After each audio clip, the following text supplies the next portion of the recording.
네, 하루라도 조용할 날이 없는 미국 증시, 오늘의 분석 이항용 위원님과 함께합니다. 안녕하십니까? 네, 안녕하세요. 간밤에 파월 의장의 발언이 있었습니다. 당초에 누구 입만 보고 있어야 하나라는 얘기도 있고요.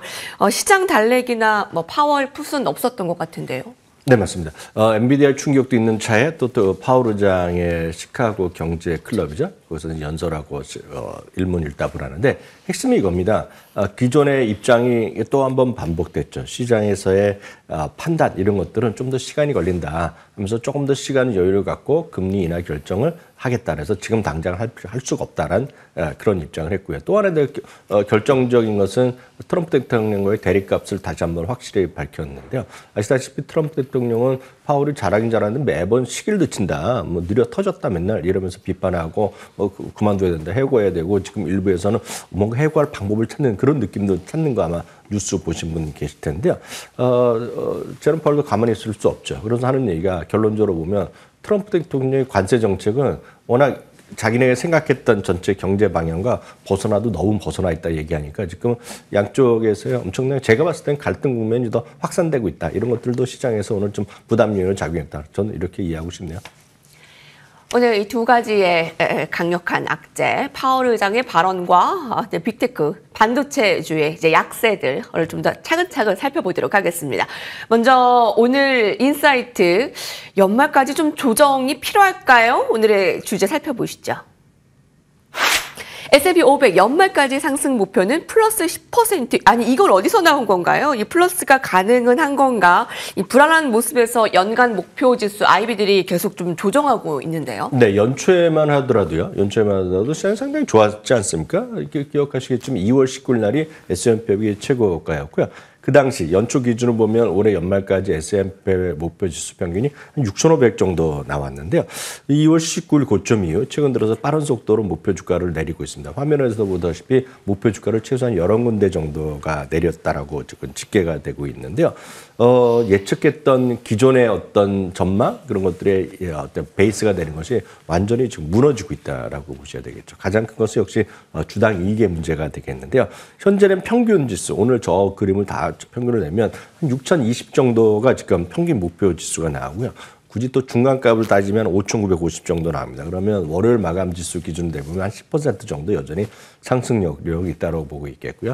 여전히 최고는 목표 지수는 도이치방크가 7,000포인트 정도 제시하고 있고 최저는 JP모건에서 5,200을 제시하고 있습니다. 기준을 보면 앞서 말씀드렸다시피 주당 이익 곱하기 밸류에이션, 멀티플을 몇 배 주냐에서 지수를 따지는 건데요. 특히 JP모건 같은 경우에는 S&P 500이 올해 주당 이익을 $250까지 낮춰놨습니다. 그렇기 때문에 전체 5,200, 최악은 4,200, 최고는 5,900까지 나오고 있지만 여전히 시장에서는 상당히 어두운 목표 지수가 많이 나오고 있습니다. 이제 문제는 남들이 지금은 현재 지수 대비 한 10% 조금 넘나드는 그런 수준인데요. 많은 분들이 이걸 질문하실 것 같습니다. 저 믿을 수 있냐 하는 얘기를 하실 텐데요. 그 네이션와이드 파이낸셜의 수석 시장 전략가는 이렇게 이야기하고 있습니다. 네. 최근 2주일 사이에요.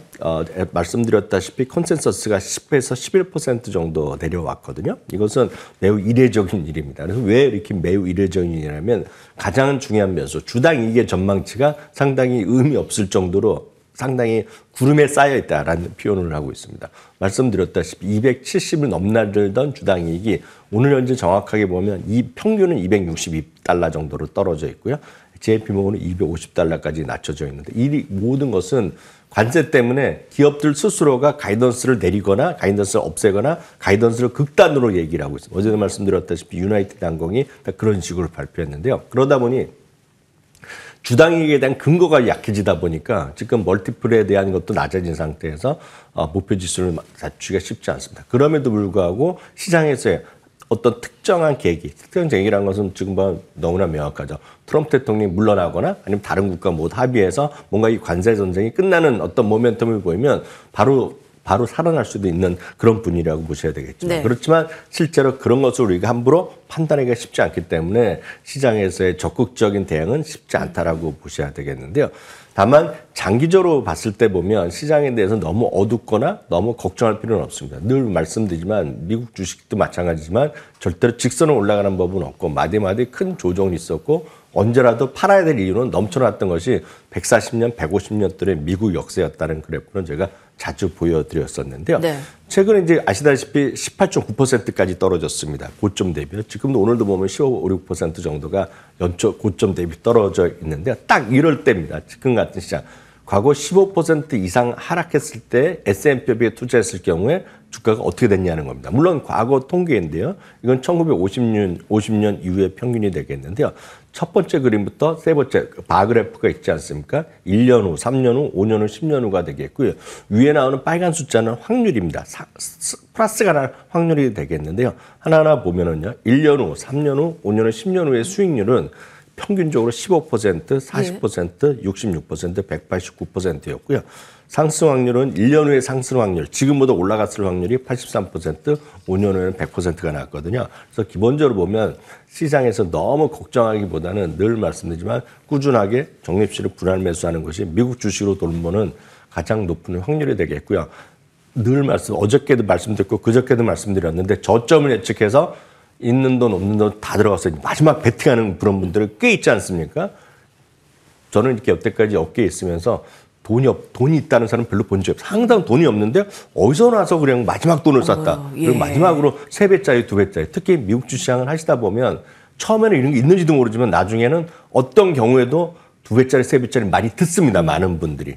그런 건 자제해야 될 시기라는 것 다시 한번 말씀드리고 싶습니다. 네. 적극적인 대응은 지금 지향하고 있고요.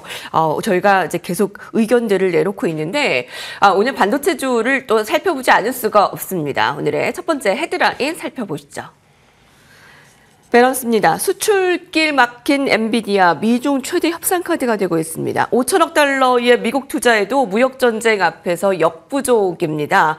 두 AI 패권국 사이에서 난처한 위기에 놓인 엔비디아 주가의 피해가 큽니다. 그러니까요. 지난주에 그 일부 보도, 정확히 보면 NPR이라고 해서 미국의 공영 라디오 방송을 통해서 보도가 났었다고 저희도 소개해드렸고 그날 이후에 주가가 좀 많이 반등했습니다. 특히 엔비디아가 많이 올랐고 그 당시 핵심이 뭐냐면 젠스랑이 트럼프 대통령과 식사를 했다. 말하라고 해서 식사를 했고 그래서 H20, 그러니까 아시다시피 아주 좋은 게 아니라 조금 사양이 하나 낮은 거 중국에서 수출할 수 있게끔 엔비디아가 만든 건데 그걸 수출길을 열어줬다고 알려준 거 아닙니까? 근데 그 부분에 대해서 엔비디아가 어떻게 스스로 발표했는데 중국 정부에서 그거 수출하면 안 된다 얘기를 했다는 겁니다, 지금요. 그래서 자기네는 정부에 사니까 뭐 따를 수밖에 없는 거잖아요. 그래서 그게 1분기, 현재 진행된 55억 달러 정도까지 차진이 날 수밖에 없다. 그런 얘기가 나오면서 주가가 이제 급락했습니다. 상당히 당혹스럽죠. 왜냐하면 그렇게 트럼프 대통령이 말한 것으로 알려져 있고 그렇게도 알려져 있고 보도가 났고 그렇게 주시장에 반영됐는데 엔비디아 입장에서 보면 미국 정부에서 그것도 같은 날 나왔다는 거예요. 4월 9일 날 제가 얘기를 들었다는 건데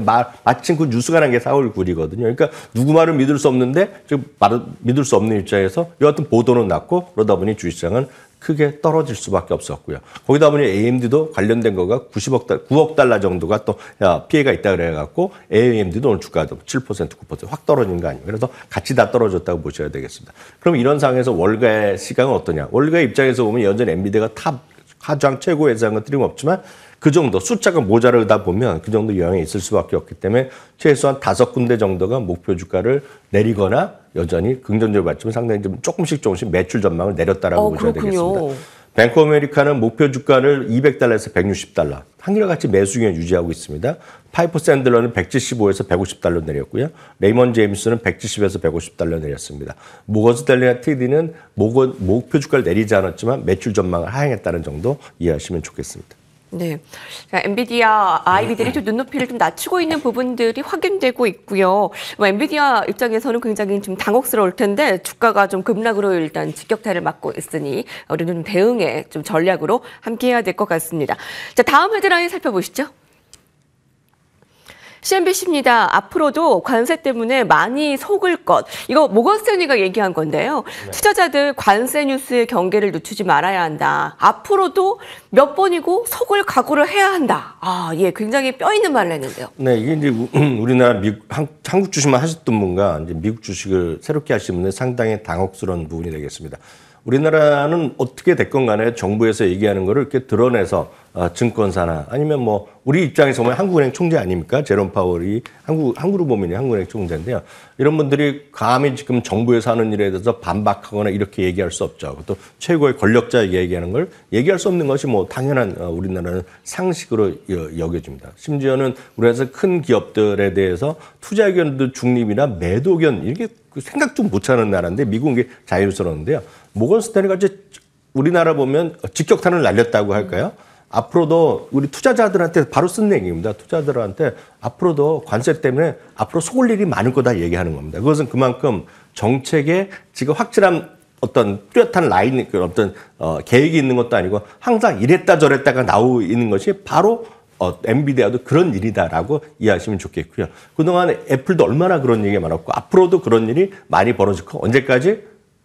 어찌됐건 미국과 다른 나라들이 합의를 볼 때까지. 근데 아직까지 구체적으로 합의를 본다는 나라가 없지 않습니까? 우리나라는 다음 주부터 협상을 한다지만 어떤 결과가 나올지 모르고요. 일본도 시간을 좀 서두를 필요 없다고 그러고 이 이유도 아직까지 움직임이 없고 중국 남한 어저께는 이런 얘기를 했습니다. 미국에서 정중하게 부탁하면 이제 대화를 해보겠다 얘기했거든요. 그러니까 서로 다 딴 얘기를 하는 세상이기 때문에 언제 갈지 모르기 때문에 모건 스탠리가 쉽게 얘기하면 속을 일이 많다.